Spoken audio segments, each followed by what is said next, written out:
मेरा नाम सोनम है। मैं एक ऐसे गांव में पली पड़ी थी जहाँ के रस्म रिवाज बड़े ही अलग थे, बल्कि यूं कहूँ कि बहुत ही अजीब थे। मैं अपने गांव के रस्म रिवाज के बारे में ज़्यादा तो नहीं जानती थी, लेकिन जब मुझे पता चला कि हमारे गांव में लड़कियों की शादी होने पर उनके साथ कुछ ऐसा किया जाता है, जिसे सुनकर मेरे रोंगटे खड़े हो गए। मैं जब 12 साल की थी, तब मैं बहुत ज़्यादा मासूम थी और मुझे अपने गांव के रस्म रिवाज के बारे में कुछ भी नहीं पता था। मैं पढ़ना लिखना चाहती थी और मैं गांव के सरपंच की बेटी थी। मेरे पिता बहुत ही अमीर थे और पूरे गांव में मेरे पिता का ही फैसला चलता था। गांव के सारे ही लोग मेरे पिता की बहुत इज्जत करते थे। हमारा परिवार बहुत बड़ा था। मेरे परिवार में मेरी 2 बुआ थी और एक छोटे चाचा जी रहा करते थे। मेरी दादी भी थी, मगर दादाजी इस दुनिया में नहीं थे। चाचा जी की एक बेटी थी जो कि मेरी ही उम्र की थी और एक बेटा था जो कि मुझसे बड़ा था। मैं तो अपने माता पिता की इकलौती औलाद थी। मेरी माँ को दोबारा कभी औलाद नहीं हुई, इसलिए वो दोनों मुझे ही बहुत लाड प्यार करते थे। मैं जो कहती थी, मेरे मुंह से कही गई बात वक्त से पहले ही पूरी हो जाती थी।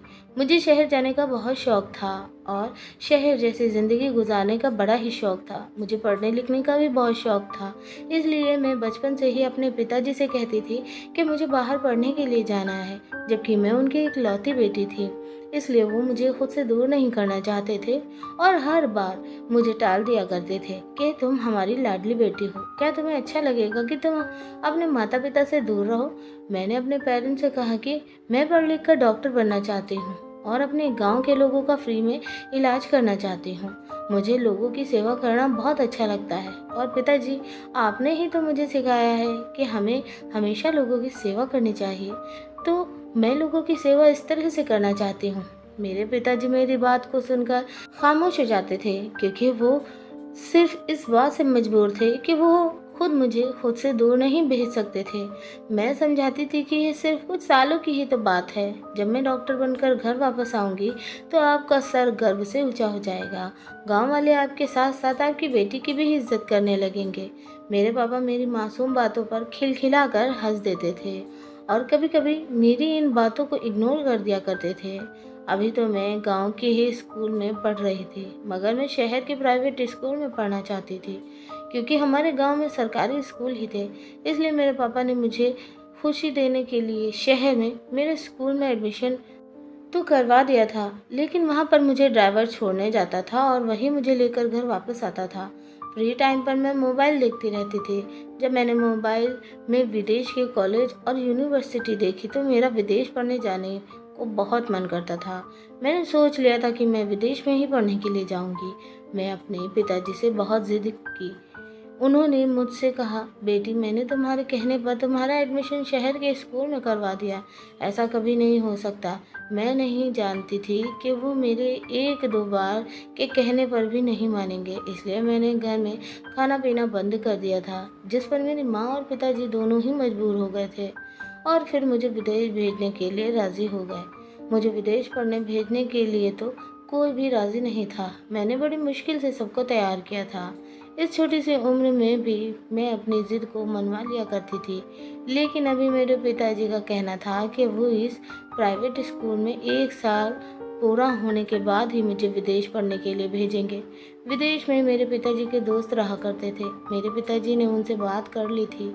इस तरह मेरा विदेश जाने का सपना भी पूरा होने वाला था।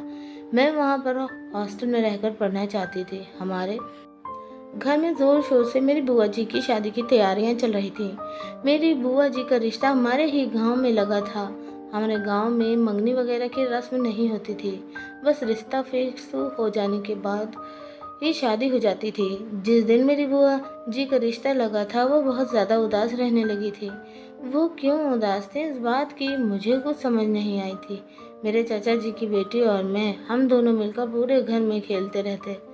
उसका नाम हंसिका था। हम दोनों एक दूसरे की अच्छी कजिन होने के साथ साथ एक दूसरे के बहुत अच्छे फ्रेंड भी थे। हंसिका मुझसे दूर जाने वाली बात पर बहुत अफसोस कर रही थी।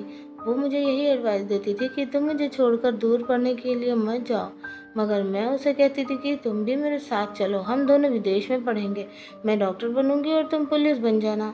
हंसिका इनकार करने लगी क्योंकि उसे बचपन से ही पढ़ाई में कोई इंटरेस्ट नहीं था और वो तो बस पूरा दिन खेल में ही लगी रहती थी। एक दिन मैंने देखा कि घर में बहुत ज़्यादा हंगामा हो रहा है।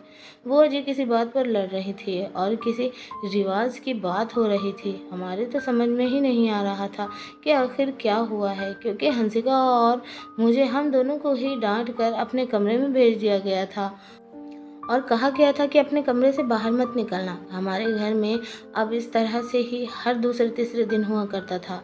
बुआ की शादी से पहले खूब झगड़ा हो रहे थे। ये झगड़े क्यों और किस बात के थे, हमें समझ नहीं आ रहा था कि ये सब कुछ क्यों हो रहा है। बस हमने बुआ को इतना कहते हुए सुना था कि वह बार बार यही कह रही थी कि वो इस रस्म को नहीं करवाना चाहती। बुआ की शादी फाइनली हो गई थी, मगर वो अपनी शादी वाले दिन बुरी तरह से रो रही थी। इतना रो रही थी कि ऐसे तो लड़की विदाई के समय रोती है, मगर बुआ तो शादी होने से पहले ही बहुत रो रही थी। फाइनली जैसे तैसे बुआ की शादी तो हो गई थी, मगर घर में बहुत ज़्यादा अफसोस भरा हुआ माहौल फैल गया था।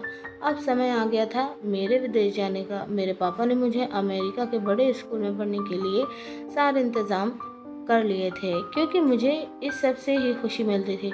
मेरे जाने से भी मेरे घर वाले बहुत दुखी थे, मगर मैंने सब लोगों को जैसे तैसे मना लिया था और फिर मैं अमेरिका आ गई। मुझे अमेरिका छोड़ने के लिए मेरे पापा और चाचा जी आए थे। यहाँ पर मेरे पापा ने मुझे अपने दोस्त के हवाले कर दिया था। वो अंकल बहुत अच्छे थे, उन्होंने मुझे सब कुछ समझा दिया था और उनकी बेटी भी मेरे ही स्कूल में पढ़ती थी। बस फ़र्क इतना था कि मैं हॉस्टल में रहती थी और वो अपने घर को चली जाती थी। इस तरह उनकी बेटी वहाँ पर मेरी बहुत अच्छी दोस्त बन गई थी और अंकल और उनकी फैमिली ने मेरा बहुत ख्याल रखा था। मेरे घर वालों से मेरी हर रोज़ फ़ोन पर बात होती रहती थी और मेरे माता पिता की आंखों में आंसू होते थे और वो कहते थे कि बेटी तुम हमें छोड़कर चली गई, तुम्हारे बिना घर सूना सूना लगता है, ना जाने तुम्हें पढ़ने का इतना शौक क्यों है। मैं अपने पिताजी से कहती कि मैंने आपको बताया था ना कि मैं अपने गांव के लोगों का फ्री में इलाज करना चाहती हूँ। मैं हमारे ही गांव में सरकारी अस्पताल खोलना चाहती हूँ। मेरे माता पिता मुझ पर बहुत गर्व महसूस करते थे। मेरी ज़िंदगी यहाँ पूरी तरह से में गुजर रही थी। मैं मन लगाकर पढ़ती और अच्छे नंबर से पास होती थी। कई साल इसी तरह से गुजर गए थे। अब मैं स्कूल से कॉलेज में आ गई थी और फिर यूनिवर्सिटी में। इसी तरह कुछ और साल गुजर गए और मैं इतनी बड़ी हो गई कि मैं अपनी पढ़ाई पूरी कर चुकी थी और मैं काबिल डॉक्टर बनकर ही अपने गांव वापस लौटी थी। मुझे अपनी ज़िंदगी बहुत अच्छी लगने लगी थी क्योंकि मैंने अपना सपना पूरा कर लिया था। 12 साल की उम्र से 24 साल की उम्र में मैं अपने घर वापस आई थी। इस बीच अपने घर बिल्कुल भी नहीं आई थी। मेरे पीछे घर में काफ़ी सारे फंक्शन हो गए थे। ऐसा इसलिए था क्योंकि मैं अपनी पढ़ाई से बिल्कुल भी दूर नहीं होना चाहती थी। फाइनली मेरा सपना पूरा हो चुका था। आज इतने सालों बाद मुझे अपने गांव जाना था और अपनी फैमिली से मिलना था। मैं अपनी फैमिली से मिलने के लिए बहुत ज़्यादा खुश हो रही थी। पिताजी ने कहा था कि वह मुझे एयरपोर्ट पर लेने के लिए आ जाएंगे। पिताजी मुझे देखकर बहुत खुश हो गए और उन्होंने मुझे देखते ही गले लगा लिया। कहने लगे कि मेरी बेटी तो बहुत बड़ी हो गई है और बहुत प्यारी भी हो गई है। मैं भी अपने पिताजी से मिलकर बहुत खुश हुई थी, मगर मैं एक बात पर बहुत हैरान थी कि मेरे पिताजी और मेरे चाचा जी हर काम एक साथ ही करते थे, क्योंकि उन दोनों भाइयों में बहुत मोहब्बत थी। जब मैं छोटी थी और वो दोनों मुझे छोड़ने के लिए आए थे, तब भी वो दोनों साथ ही थे, मगर पिताजी के साथ मेरे चाचा जी मुझे लेने क्यों नहीं आए थे? ये सवाल मेरे दिमाग में घूम रहा था। इसलिए मैंने अपने पिताजी से पूछ लिया कि चाचा जी मुझे लेने के लिए आए हैं या फिर वो किसी काम में बिजी हैं। पिताजी ने मेरे सवाल पर एकदम सर झटक दिया और मुझे दूसरी बातों में उलझा लिया। इस दौरान मैं चाचा जी वाली बात को पूरी तरह से भूल गई थी और फिर हम लोग खुशी खुशी घर आ गए। घर में मेरे स्वागत के लिए मेरी माँ और दादी जी ने बहुत अच्छी प्रिपरेशन की हुई थी। पूरा गांव मेरे आने से बहुत खुश था। आखिरकार मैं सरपंच की बेटी थी और डॉक्टर बनकर ही इतने सालों बाद अपने घर वापस लौटी थी। पूरा गांव मेरे आने की खुशी मना रहा था, क्योंकि सब गांव वाले जानते थे कि मैं गांव में अब अस्पताल खोलूंगी और उसमें सारे ही गांव वालों का इलाज फ्री में होगा। मैंने लोगों को भरोसा दिलाया था कि मैं उनकी उम्मीदों पर खरी उतरूंगी। मैं घर में गई तो दादी जी ने मुझे देखते ही गले से लगा लिया और कहने लगी कि बेटी, तुम्हारे बिना यह घर सूना सूना लगता था। मगर मैं घर में घुस कर भी बहुत हैरान हुई, क्योंकि मेरे स्वागत के लिए दरवाजे पर सिर्फ मेरी दादी जी, मेरे भैया और मेरी माँ ही खड़ी हुई थी, और पिताजी तो मेरे साथ ही आए थे। मेरी दोनों बुआ मुझसे मिलने के लिए नहीं आई, और न ही घर में मुझे मेरे चाचा जी की फैमिली दिखाई दे रही थी। आखिर सब लोग कहाँ गए थे? घर का पूरा माहौल बदला बदला सा लग रहा था। मेरी समझ नहीं आ रहा था कि घर के माहौल को न जाने इतने सालों में क्या हो गया। मैंने घर में घुसते ही दादी से सवाल किया कि दादी जी, चाचा जी, दोनों भैया और हंसिका कहाँ हैं, और चाचा जी भी मुझे एयरपोर्ट पर लेने के लिए क्यों नहीं आए? तो दादी मेरा हाथ पकड़कर मुझे घर के अंदर लेकर जाते हुए कहने लगी, बेटी, वो लोग अलग घर में रहते हैं। दादी की बात सुनकर तो मैं हैरान रह गई थी। इतने में ही पीछे से पिताजी ने आकर कहा, अरे, वो लोग कुछ दिनों के लिए अपने किसी दूर के रिश्तेदार की शादी में गए हुए हैं। कुछ दिनों बाद वापस आ जाएंगे। तुम फिक्र मत करो और इतने सवाल जवाब भी मत करो। हाथ मुंह धो लो, उसके बाद सब मिलकर खाना खाते हैं। दादी भी कहने लगी कि हाँ बेटी, तुम जल्दी से खाना खा लो, उसके बाद हम दोनों दादी पोती एक साथ बैठकर ढेर सारी बातें करेंगे। मैं फ्रेश हो गई थी और हम लोगों ने साथ मिलकर खाना खाया था। इतने सालों के बाद अपने घर जाकर और अपनी माँ के हाथ का बनाया हुआ खाना खाकर मुझे बहुत सुकून और खुशी मिली थी, क्योंकि माँ ने सारा खाना मेरी पसंद का ही बनाया था। मगर मुझे चाचा चाची और बाकी सब के बिना घर बहुत सूना लग रहा था। बार बार सबकी याद आ रही थी, क्योंकि चाचा चाची ने कभी हंसिका और मुझ में फ़र्क नहीं किया था। जिस तरह से वो अपने बच्चों से प्यार करते थे, इसी तरह से मेरे भाई और मुझे भी प्यार किया करते थे। मगर मुझे हंसिका से भी एक शिकायत थी कि उसने इतने सालों में मुझसे कांटेक्ट करने की कोशिश ही नहीं की थी। ना जाने उसे क्या हो गया था। चाचा चाची की फैमिली में से किसी ने भी मुझसे आज तक कोई बात नहीं की थी। बाकी घर में दादी, माँ और मेरे भैया, पिताजी सब मुझसे फ़ोन पर बातें करते थे, और पिताजी से मैंने कहा भी था कि बाकी सब लोग कहाँ हैं, मुझे बाकी के लोगों से भी बात करनी है। मगर इन लोगों ने मुझे बातों में उलझा दिया था और हर बार ये लोग बात को टाल दिया करते थे। मुझे तो किसी गड़बड़ी का एहसास हो रहा था। खाना खाने के बाद दादी के रूम में उनके पास जाकर लेट गई। इतने सालों बाद अपनी दादी के कमरे में जाकर लेटना मुझे बहुत अच्छा लग रहा था। दादी मुझसे काफ़ी देर तक बातें करती रही थी। अचानक मुझे याद आ गया कि मैं दादी से ही सब लोगों के बारे में पूछ लेती हूँ। मैंने दादी से कहा कि दादी, सब लोग आखिर हैं कहाँ, और दोनों बुआ वो भी मुझसे मिलने के लिए नहीं आई। उन्हें तो पता था ना कि उनकी भतीजी इतने सालों बाद डॉक्टर बनकर गांव वापस लौट रही है। उन्हें मेरे स्वागत के लिए घर में आना चाहिए था। मैं सब लोगों से मिलने के लिए कितनी एक्साइटेड हो रही थी, तो दादी का चेहरा अचानक इस बात पर मुरझा गया और वो कहने लगी, बेटी, इस घर में कोई नहीं है। इतनी बड़ी हवेली में सिर्फ मैं और तुम्हारी माँ अकेले रहते हैं। तुम्हारे पिता तो पंचायत में चले जाते हैं। तुम्हारी माँ भी कभी कभी तुम्हारी नानी के घर चली जाती है। तो मैं पूरी तरह से इतने बड़े घर में अपने आप को अकेला महसूस करती हूँ। अब तुम आ गई हो ना, देखना हम दोनों दादी पोती बहुत ही ढेर सारी बातें करेंगे और एक दूसरे के साथ रहेंगे, और मैं तुम्हें इस पूरे गांव की सैर करवा कर लाऊंगी। इतने सालों बाद देखना, हमारा गांव पूरा बदल गया है।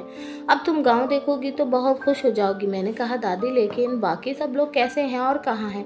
आप लोग मुझे कुछ बता क्यों नहीं रहे हो? कोई भी मुझे कुछ भी बताने के लिए तैयार नहीं है। मैं सबके बारे में जानना चाहती हूँ कि हमारी इतनी बड़ी फैमिली में आखिर इतने कम मेंबर क्यों रह गए।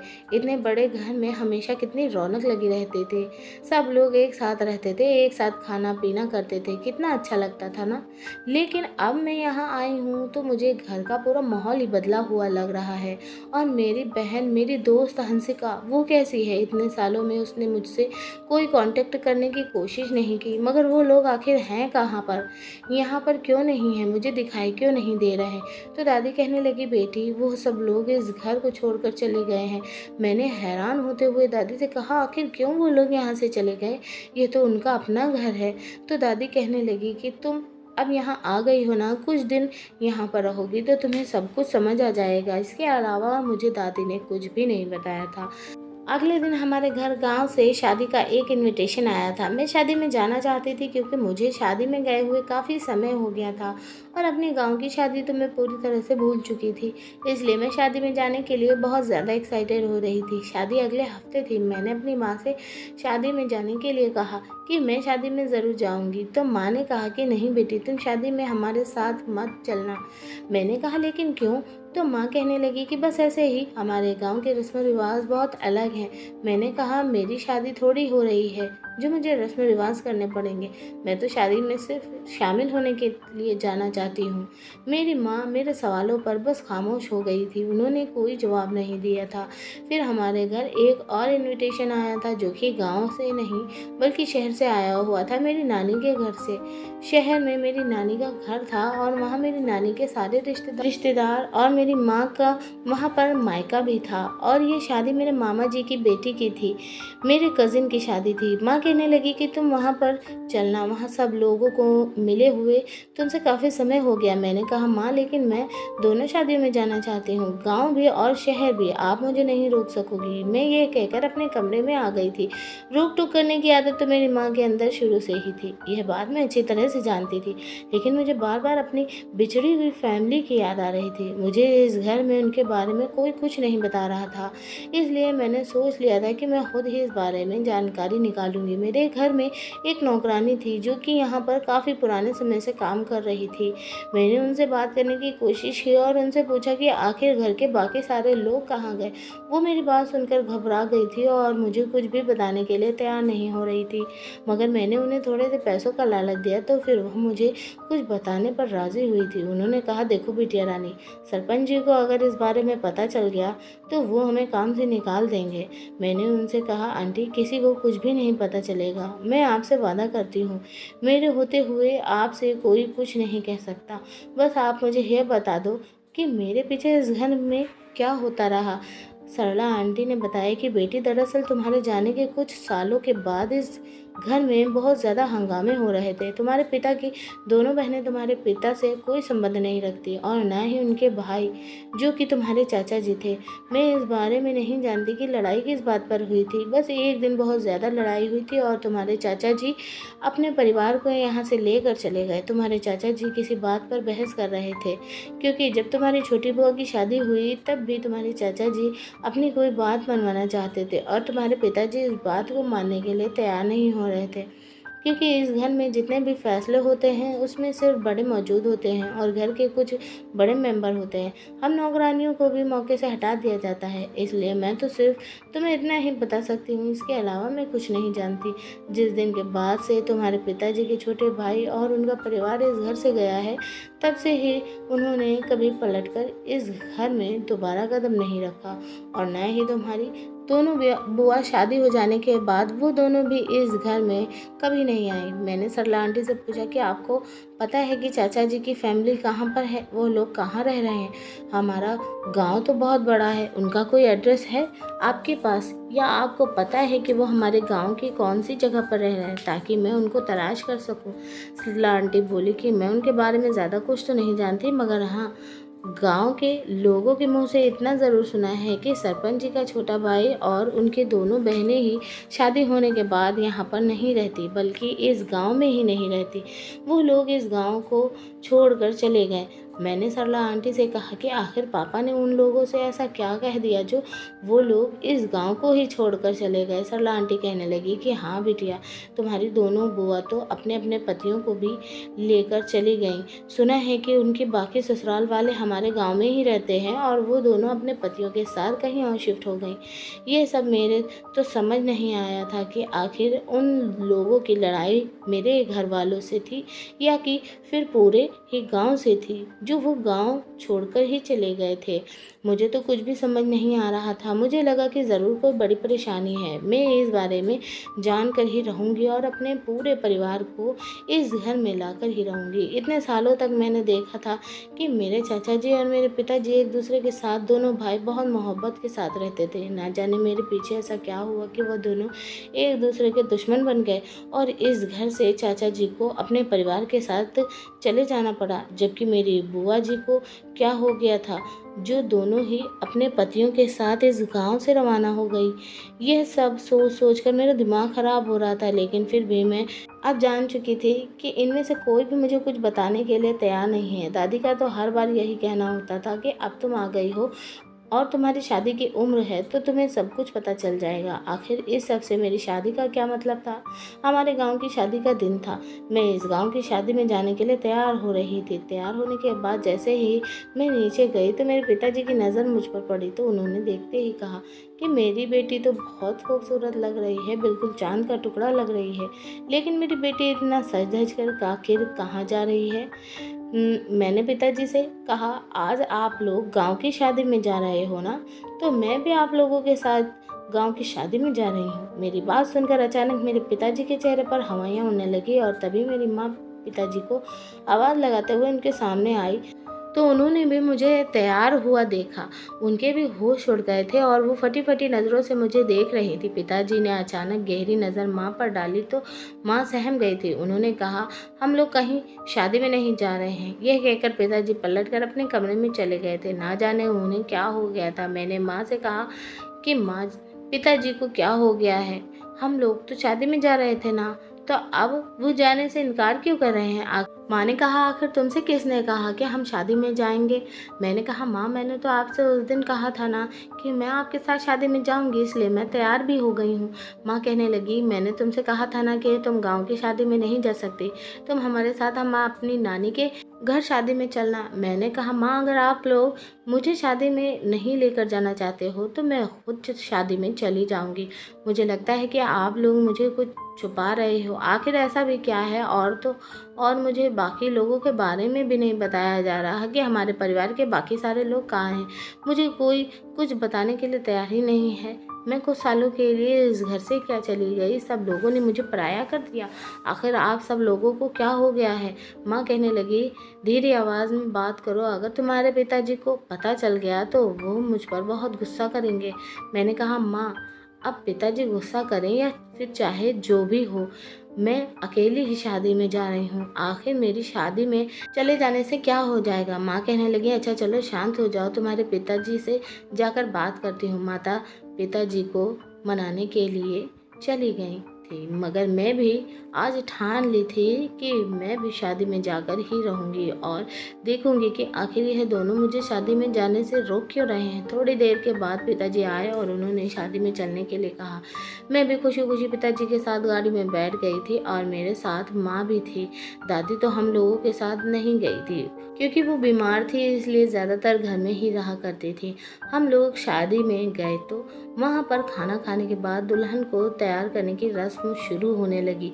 सारी औरतें कमरे के अंदर दुल्हन को तैयार कर रही थी, जहाँ पर मेरी माँ की भी आवाज़ लग रही थी। मेरी माँ जल्दी से उठकर दुल्हन के पास जाने लगी तो मैं भी उनके साथ साथ चलने लगी। मुझे देखते ही माँ कहने लगी कि तुम कहाँ जा रही हो, तुम वहीं बैठ जाओ, मैं भी थोड़ी देर में दुल्हन से मिलकर आती हूँ। मैंने कहा, माँ मैं भी दुल्हन से मिलने के लिए ही जा रही हूँ, देखना चाहती हूँ कि दुल्हन कैसी है। माँ कहने लगी कि तुम अपनी माँ का बिल्कुल भी कहना नहीं मानती। तुम्हारे पिताजी तुम्हें इस शर्त पर ही लेकर आए हैं कि तुम एक तरफ बैठी रहोगी। मैंने कहा, माँ ये कैसी शादी है कि मैं एक तरफ बैठी रहूं? मैं एंजॉय करना चाहती हूँ और दुल्हन के साथ जाकर एक फ़ोटो क्लिक करना चाहती हूँ। प्लीज़ मुझे लेकर चलो ना दुल्हन के पास। मेरी माँ कहने लगी कि तुम बहुत तंग करने लगी हो, शराफत से जाकर एक तरफ बैठ जाओ, मैं तुम्हें दुल्हन के पास लेकर नहीं जा सकती। मैंने कहा, आखिर क्यों नहीं लेकर जा सकती? तो फिर कहने लगी कि कुछ रस्म रिवाज हो रहे हैं जिसमें बड़ों के होने की ज़रूरत है, कुंवारी लड़कियां उसमें शामिल नहीं होती। मैंने कहा, अच्छा ठीक है, आप जा सकती हो, मैं जाकर बैठ जाऊंगी, अगर ऐसी ही बात है तो आप जल्दी आ जाना। माँ कहने लगी कि हाँ ठीक है, तुम जाकर बैठ जाओ। मैं सारे मेहमानों के साथ जाकर बैठ गई और वहाँ की लड़कियों के साथ खूब बातें कर रही थी। थोड़ी देर बाद दुल्हन को तैयार करके लाया गया था, लेकिन दुल्हन को देखकर तो मैं हैरान रह गई थी। यह दुल्हन तो बड़ी अजीब थी, बेचारी की शक्ल देखी नहीं जा रही थी। वो बहुत बुरी तरह से रो रही थी, ऐसा लग रहा था जैसे उसे कहीं तकलीफ हो रही है। उसे मंडप में लाकर बिठा दिया गया था और वो तब भी रो ही रही थी। उस बेचारी से तो चला तक नहीं जा रहा था। उसकी कंडीशन देखकर मेरे रोंगटे खड़े हो गए थे और आसपास जो मौजूद लड़कियां थी वो भी उसको देखकर अजीब अजीब तरह की बातें कर रही थी। बल्कि एक लड़की के मुंह से तो मैंने सुना था कि हमें शादी में जाना तो बहुत अच्छा लगता है, मगर ना जाने क्यों शादी करने से बहुत डर लगता है।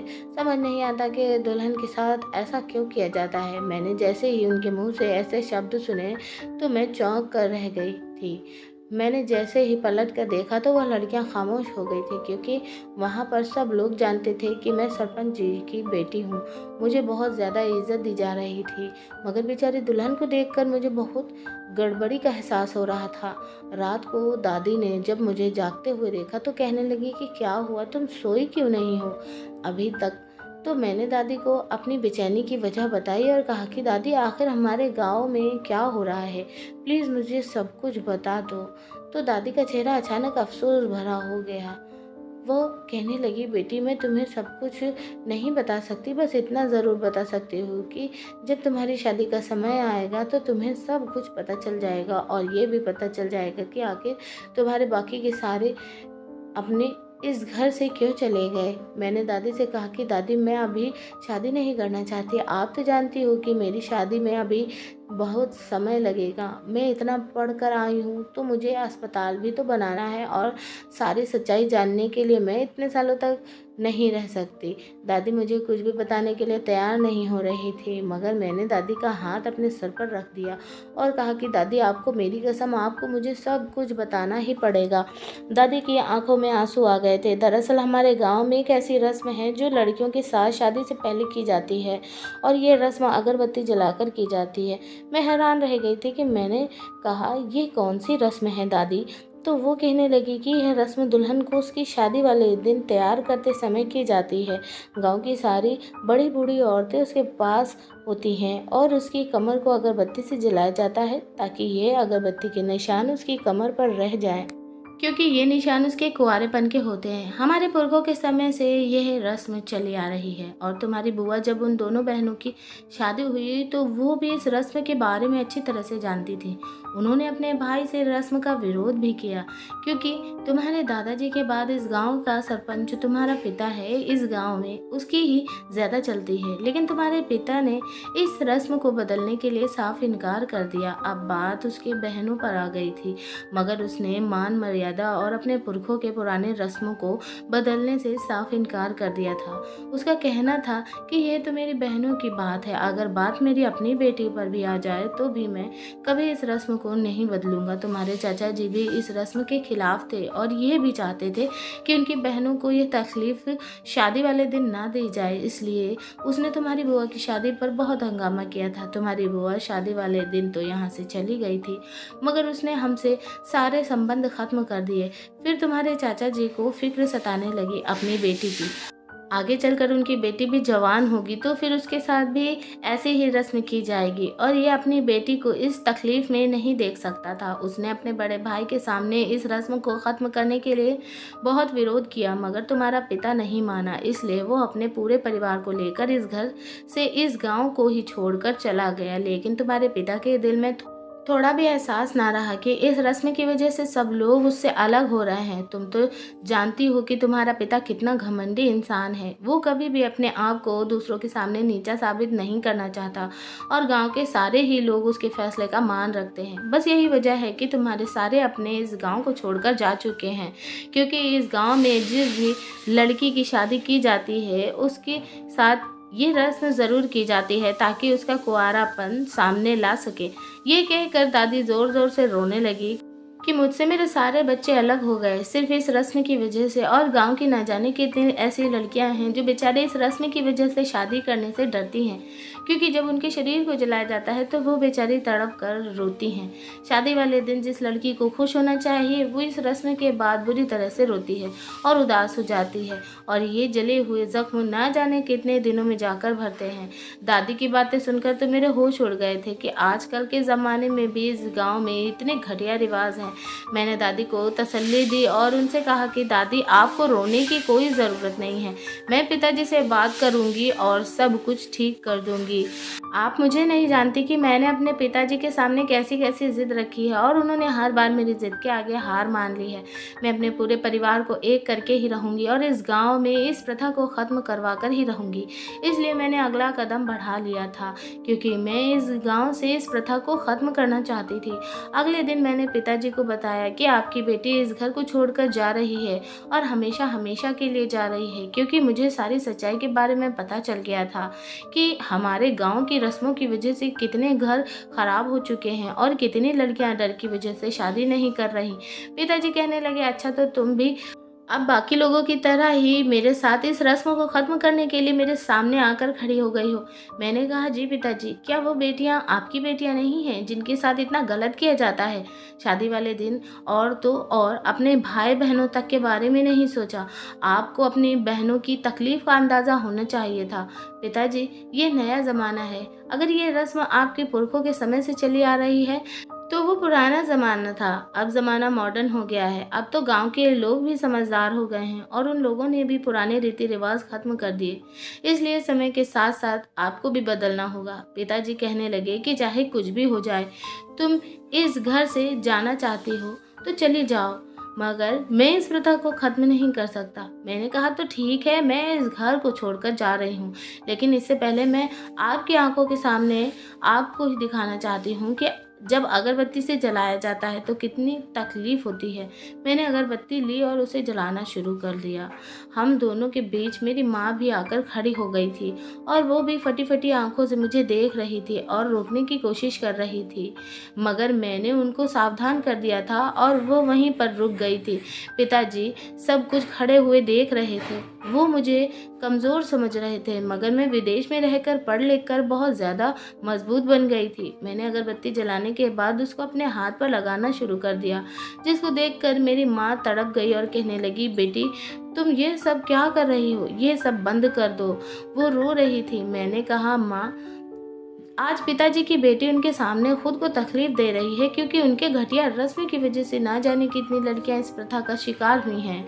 मुझे दर्द तो बहुत हो रहा था, मगर मैं अपने पिता को एहसास दिलाना चाहती थी कि बेटियां कितनी नाजुक होती हैं, उसके साथ यह अत्याचार ना किया जाए। मेरा हाथ काफ़ी ज़्यादा हद तक जल चुका था। पिताजी पत्थर बने हुए खड़े मुझे देख रहे थे। माँ बार बार पिताजी से कह रही थी कि रोक लो हमारी बेटी को, ये कितनी ज़ख्मी हो रही है। मगर जब मैंने अपने दूसरे हाथ पर निशान डालने शुरू किए तो मेरे पिता ने मेरा हाथ पकड़ लिया और हाथ जोड़ लिए। कहने लगे कि अच्छा तुम ये सब कुछ बंद करो और अंदर जाओ, मैं कुछ करता हूँ। मैंने कहा, नहीं पिताजी, मैं इस घर में अब नहीं रहूँगी, यहाँ तक कि मैं इस गांव में भी नहीं रहूँगी।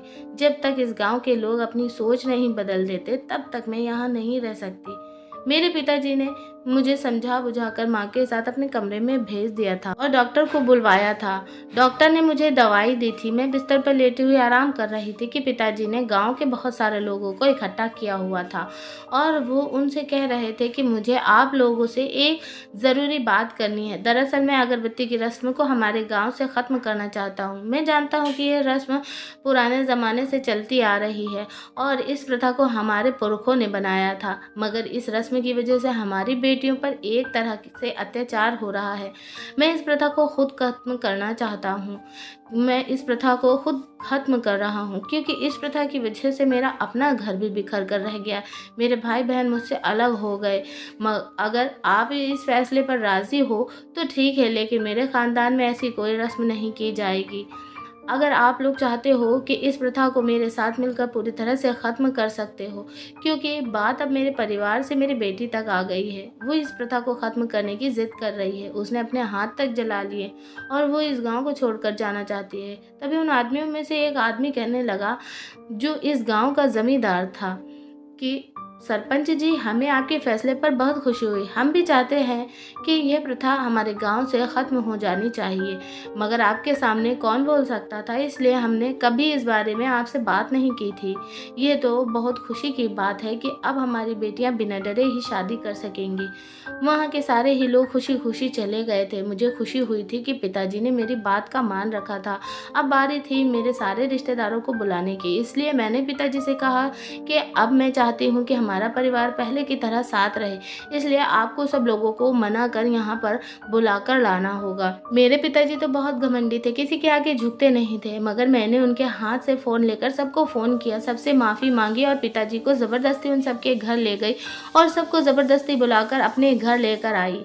इस तरह से हम सब लोग एक साथ मिल गए और अब सब कुछ ठीक है और हमारे गांव में इस प्रथा को भी ख़त्म कर दिया गया है। मुझे अपने पहले जैसे परिवार को देखकर बहुत खुशी होती है और अब हमारे घर में हंसिका की शादी की तैयारी की जा रही है और मैंने भी अपना अस्पताल बना लिया, जहाँ पर मैं गरीबों का मुफ्त में इलाज कर रही हूँ।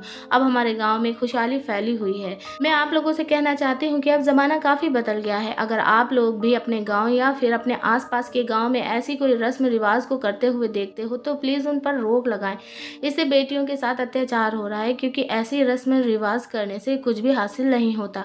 ये सब मनगढ़ंत बातें हैं। दोस्तों, उम्मीद करती हूँ आपको हमारी कहानी पसंद आई होगी। कहानी पसंद आई तो वीडियो को लाइक करें, चैनल पर नए हैं तो चैनल को सब्सक्राइब करें। वीडियो को पूरा देखने के लिए आपका तहे दिल से धन्यवाद। हम आपको मिलेंगे एक और ऐसी बेहतरीन वीडियो में, तब तक के लिए धन्यवाद। आपका दिन शुभ हो।